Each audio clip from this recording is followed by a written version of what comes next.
Aprendo en Casa.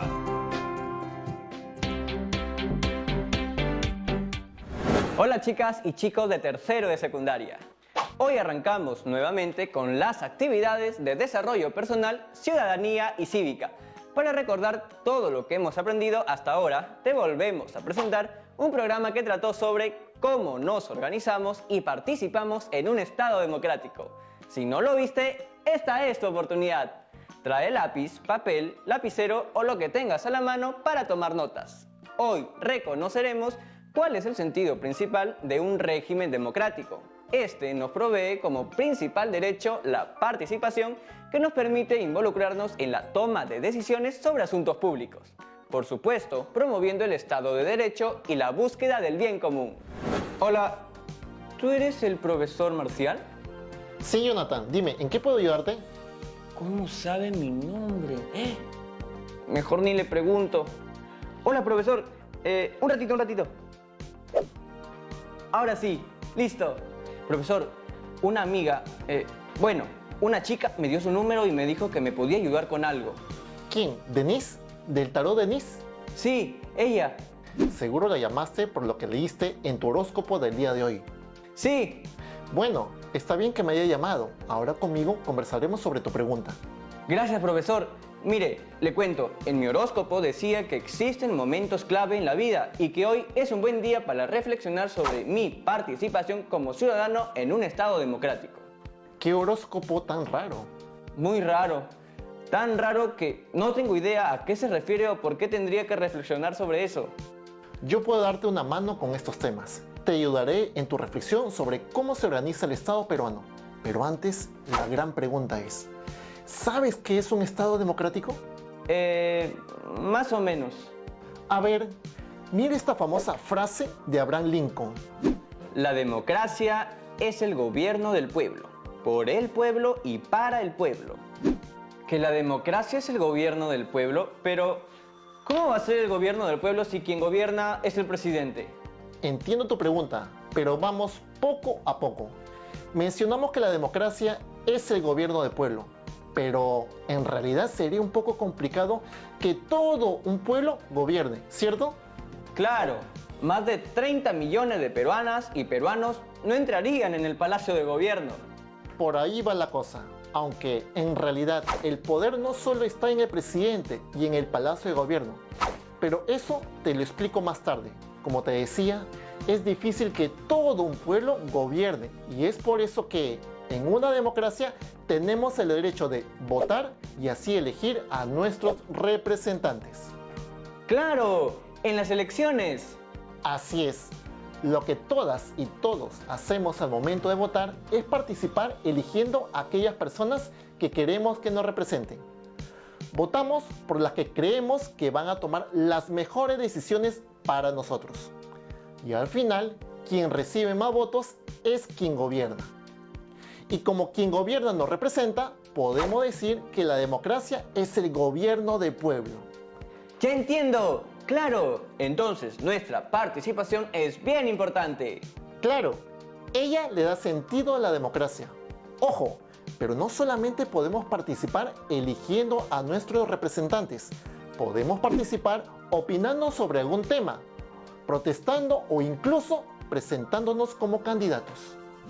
¿Y esas son las únicas maneras en las que podemos participar? ¿Qué pasa si a mí no me gusta protestar o tampoco me interesa ser un candidato? ¡Qué buena pregunta! En realidad, nosotros podemos participar en diversas formas. Por ejemplo, hoy en día, con todo este tema del coronavirus, la participación de cada uno, de cada una, es muy importante en el control de la propagación de esta pandemia.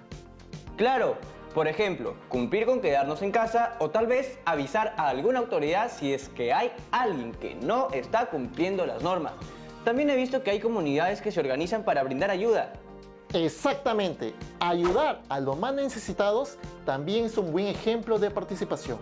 O dar nuestro aliento a todas las personas que trabajan día a día para protegernos. ¿Ves que somos un buen aliado para el Estado? ¡Claro! Tenemos que sumar al gobierno. Por algo nosotros mismos los elegimos. Así es, y digamos que nuestros representantes nos retribuyen el hecho de haberlos elegido, garantizándonos nuestros derechos, permitiendo que tengamos una buena calidad de vida y protegiendo nuestra dignidad. Y todo lo que te acabo de mencionar es fundamental para ser considerado un Estado democrático. ¿Estado democrático? Sí, en una democracia el Estado tiene como finalidad garantizar los derechos humanos y las libertades individuales, así como la igualdad de todas las ciudadanas y ciudadanos ante la ley. El régimen democrático también exige un rol activo de la ciudadanía, que es ejercer sus derechos e involucrarse en asuntos públicos. Otro aspecto de la democracia es el que busca establecer límites al poder del Estado y a las autoridades elegidas. ¿Y dónde está todo ese poder del Estado? Hace un rato me dijiste que no estaba solo en el presidente y en el Palacio de Gobierno. ¡Ajá! Veo que estás atento. Para que veas. Te cuento entonces, existe algo que se llama separación de poderes.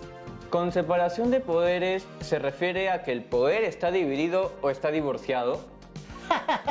Me refiero a que está dividido. Aquí en el Perú vivimos en un sistema republicano y esta forma de gobierno se caracteriza por dividir el poder en tres: ejecutivo, legislativo y judicial. ¿Y por qué tantos poderes? ¿No es más fácil tener solo uno? Qué interesante pregunta, Jonathan. Eso te podría llevar a investigar más sobre qué tan eficaz ha sido este sistema a lo largo de nuestra historia. Respecto a tu pregunta, no sé si la respuesta está en que sea más fácil o no, pero lo que se busca con la división de poderes es que exista un equilibrio. Ya, pero ¿equilibrio en qué sentido? No entiendo bien esa parte. A ver, ¿con quién vives en casa? Con mi mamá, con mi hermana, con mi tío y con mi abuelo. Bueno, y seguro que te ha pasado que en algún momento has querido hacer algo y tu mamá no ha querido, o te ha dicho que no. Uf, no tiene idea cuántas veces. Me imagino, pero cuando tu mamá te decía que no, ¿se quedaba firme en su decisión o a veces cambiaba de opinión? A veces sí, a veces no. A veces mi tío habla con ella y logra que cambie de opinión. Ajá, y seguramente también te ha pasado que te has llevado un castigo que no te merecías. Uf, miles de veces también. Pero ahí la culpa casi siempre era de mi hermanita. Y cuando sucedía eso, ¿tú le explicabas a tu mamá? Sí, yo le explicaba lo que sucedía y a veces entendía. Y en esos casos, ¿qué hacías? Iba donde mi abuelito y le contaba todo, porque él en casa resuelve los malos entendidos. Bueno, él hablaba con mi mamá y las aguas se calmaban. Ya, algo así lo que me acaba de decir. De algo así se trata la división de poderes. En el poder ejecutivo está el presidente, quien es el jefe de gobierno. Este poder es aquel que dirige y administra las políticas para que se garantice los derechos ciudadanos de todas y todos. Eso que acaba de decir se parece a lo que hace mi mamá en mi casa. Al final ella pone las reglas y todo lo que hace finalmente es para que mi hermana y yo estemos bien. ¡Ajá! ¡Qué buena analogía! Otro poder sería el poder legislativo. Aquí se encuentra el Congreso. Su función principal es de reformar las leyes o generar las que se consideren necesarias a través de la deliberación y discusión. Ya entendí a qué querías llegar con todo lo de mi familia. Entonces, mi tío es como si fuera el poder legislativo, porque él habla con mi mamá y luego llegan a una conclusión. Exacto, y con lo que me acaba de decir, ¿se te ocurre cuál podría ser la otra función del poder legislativo? No se me ocurre nada. A ver, te doy una pista. Equilibrio. Ah, ya entendí. El poder legislativo es como si fuera el contrapeso del poder ejecutivo. Así hay un balance. Si mi mamá y mi tío no hablaran, las decisiones en mi casa serían tomadas solo por mamá, sin escuchar otras opiniones. Aunque en realidad ella sí escucha. Me escucha a mí y a mi hermanita también. Pero a veces nos ayuda a que mi tío nos represente. Es verdad, pero bueno, sigamos. ¿Cuál es el último poder que nos queda? El judicial. Ah, entonces me imagino que mi abuelito vendría a representar el poder judicial, ¿no? Así es, porque este es quien administra la justicia. ¿Ya te diste cuenta por qué es importante dividir los poderes del Estado? Sí, para que mi mamá no se salga siempre con la suya. La separación de poderes es para evitar situaciones autoritarias, donde no se respetan nuestros derechos. Voy comprendiendo. Qué bueno que te esté llevando a la reflexión, Jonathan. Ahora, sigamos. En la separación de poderes, además de los tres que ya mencionamos, existen otros organismos constitucionales autónomos. Y también están los gobiernos regionales y locales. Uy, profesor Marcial, disculpa que te interrumpa. Está bien interesante eso de la separación de poderes, pero es que aquí en la tele también existe un tipo de separación. ¿Ah, sí? Sí, la separación de bloques. Cuando nosotros empezamos el programa, ese es el bloque 1. Después nos vamos a un corte comercial y luego viene el bloque 2. Ah, ya entendí. Entonces, este sería el momento donde tenemos que ir a comerciales. Así es, ¿me ayuda? Por supuesto que sí. No se muevan, chicas y chicos, que en unos minutos regresamos con Aprende en Casa.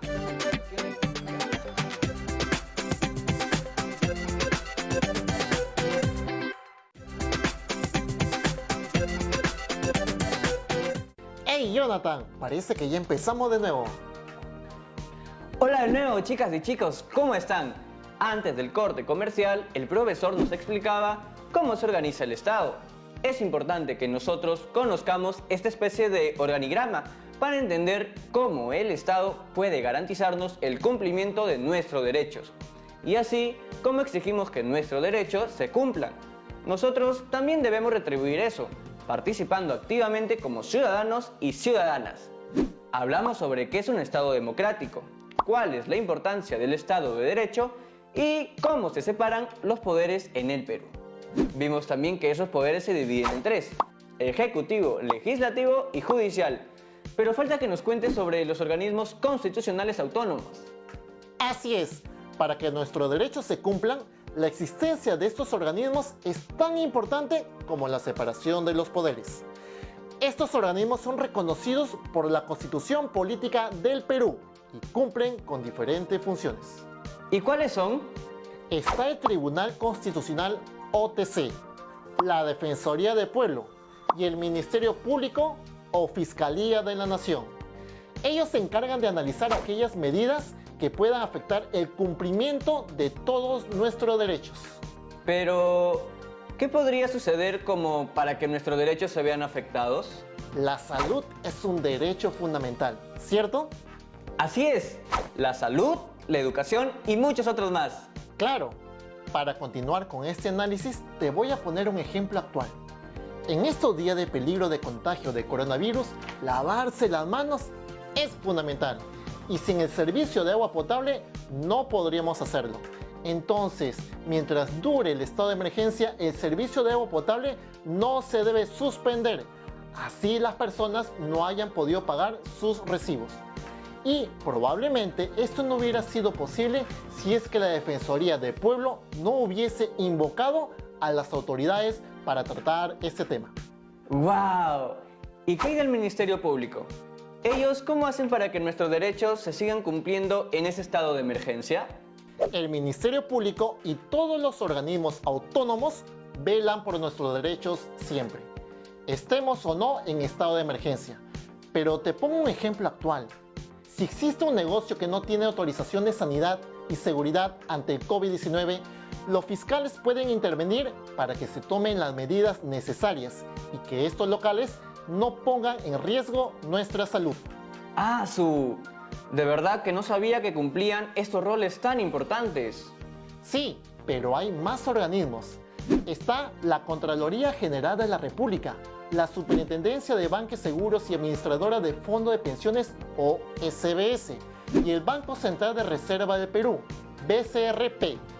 Todos ellos se encargan de administrar y regular aspectos de la economía que puedan afectar los intereses de la ciudadanía. ¿Y cómo qué más o menos hace la Contraloría General de la República? ¿Has escuchado hablar de los bonos familiares que se están repartiendo por el estado de emergencia? Sí, sí he escuchado y visto en la tele. En este caso, la Contraloría se encarga de verificar que los bonos se hayan otorgado correctamente. supervisar la legalidad de la ejecución del dinero otorgado por el Estado es una de sus funciones.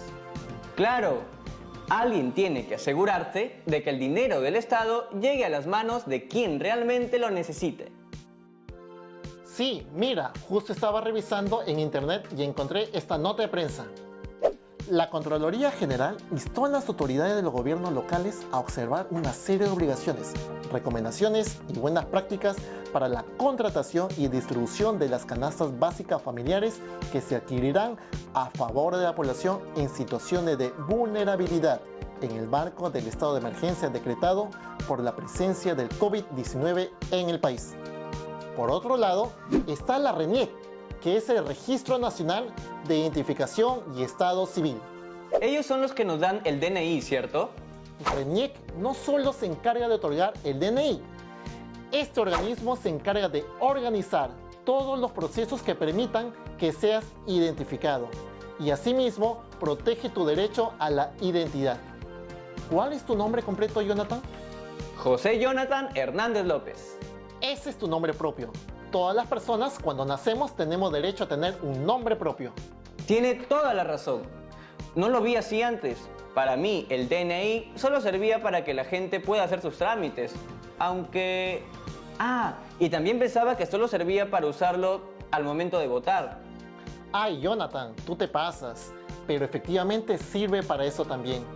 Y hablando de votar, junto a la RENIEC están también como organismos constitucionalmente autónomos el Jurado Nacional de Elecciones y la Oficina Nacional de Procesos Electorales, OMPE. Ellos se encargan de planificar, ejecutar y fiscalizar los procesos electorales. ¡Claro! Ya voy entendiendo toda esta lógica. Entonces, ellos se encargan de que nuestro derecho a votar se dé en condiciones justas y transparentes. Exactamente. De verdad, es como si nosotros fuéramos el centro de todo. Lo más importante, todo lo que hacen estas instituciones es por nosotros y para nosotros y nosotras. Cada vez me queda más claro el mensaje de la frase de Lincoln, que decía: la democracia es el gobierno del pueblo, por el pueblo y para el pueblo. Tú mismo lo has dicho.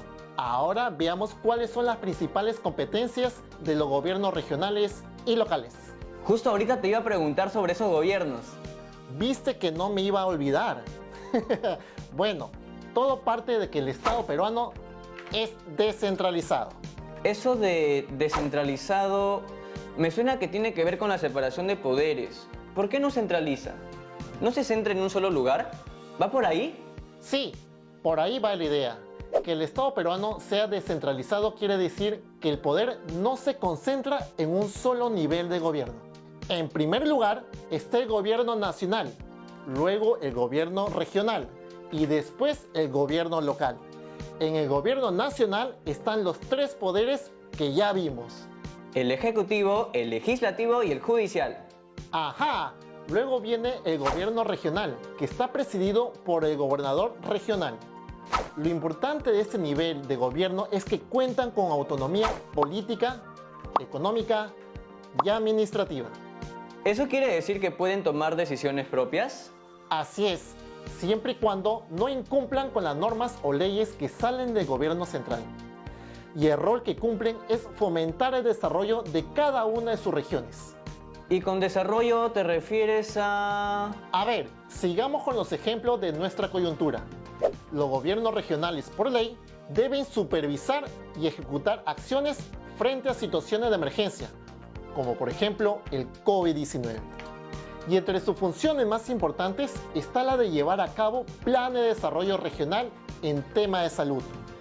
Esto, por supuesto, lo realizan bajo la rectoría del Ministerio de Salud.